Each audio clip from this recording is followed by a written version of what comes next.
Everyone. তো আজকে সকালে বাবুকে তো রেডি করেই দিলাম, টিপ টিপ পরিয়ে পাউডার লাগিয়ে। তো আজকে আমাদের বাড়িতে দুজন আসবে, মানে আমার মামার বাড়ির তরফ থেকে আমার দাদা, মামার ছেলে আর মামি আসবে বাবুকে দেখতে। তো ওরা বেরিয়ে পড়েছে, এতক্ষণ চলেও আসবে। তো বাবু এইমাত্র ঘুম থেকে উঠলো, এবার ওকে রেডি করিয়ে দিলাম। চলো সারাদিন কী কী করছি তোমাদের সঙ্গে শেয়ার করব। জানো তো, কখনো কখনো এমন ঘটনা ঘটে আমাদের সাথে যেটার জন্য কখনোই আমরা প্রস্তুত থাকি না আগে থেকে। কিন্তু ঘটনা কি আর থেমে থাকে? সব সময় ঘটনা নিজের সময় মতো ঘটেই যায়।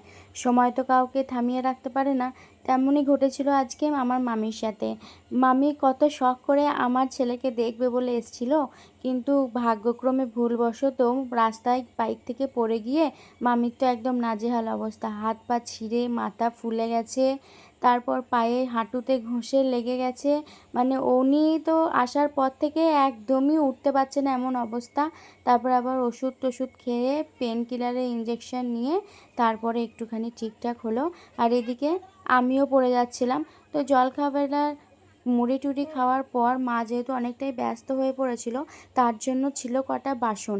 তো বাসনগুলো আলগা ছিল, তো আমি ধুয়ে নিলাম। তারপরে দাদা মাংস এনেছিল, তো সেই মাংসটাকে ধোয়ার জন্য গেলাম। প্রথমে ভেবেছিলাম যে মাংসটা ধুয়ে আমি একটু স্নানটা সেরে নেব, কিন্তু মাংসটা ধুতে ধুতে আমার বাবু উঠে গেছে। প্রথমে শুয়েই ছিল, তারপরে উঠে গেছে। তারপরে আবার ওকে ঘুম পাড়িয়ে দিলাম। মানে ও না বাড়িতে বেশি লোকজন অতটা পছন্দ করছে না, আমার যেটা মনে হচ্ছে। কেননা আমি অনেকবারই লক্ষ্য করে দেখেছি, যখনই আমাদের বাড়িতে কোনো মানুষজন আসে তখনই ও কিন্তু ঘুমিয়ে যায়। আর এদিকে এই যে কান্না করছিল তখন, তো ওকে অঙ্কুশ আমার কাছে নিয়ে আসলো। আর কেন জানি না, অঙ্কুশ যেই আমার কাছে নিয়ে আসলো, বাবু তখন আমাকে দেখে ওই দেখো গায়ে লাথি মারছে আর ভালো হয়ে গেল, হাসতে লাগলো। আর মা এদিকে দেখতেই পাচ্ছ কেমন সবজিগুলো কেটে অর্ধেক রেখে দিয়েছে। তাই মাকে বললাম যে তুমি কাটা করে দাও, আমি যতটা পারি রান্নাটা করে রাখি, তারপর বাবু উঠলে তুমি ওকে স্নানটা করিয়ে দেবে। আমার স্নানটা করানো না অতটা ভালো লাগে না, কেননা মারা যেভাবে ওকে তেল মালিশটা করায় সেভাবে আমি করাতে পারি না। আর তেল মালিশ এখন কিন্তু খুবই প্রয়োজনীয়, তাই মাকে বলি সব সময় যে তুমি তেলটা মালিশ করিয়ে ওকে স্নানটা করিয়ে দাও। ও বাড়িতে যাওয়ার পর তো বেশিরভাগ আমাকে করাতে হবে, তো তুমি একটু করে দাও যতদিন এখানে আছে, দিদার হাতে চানটা করে নিই।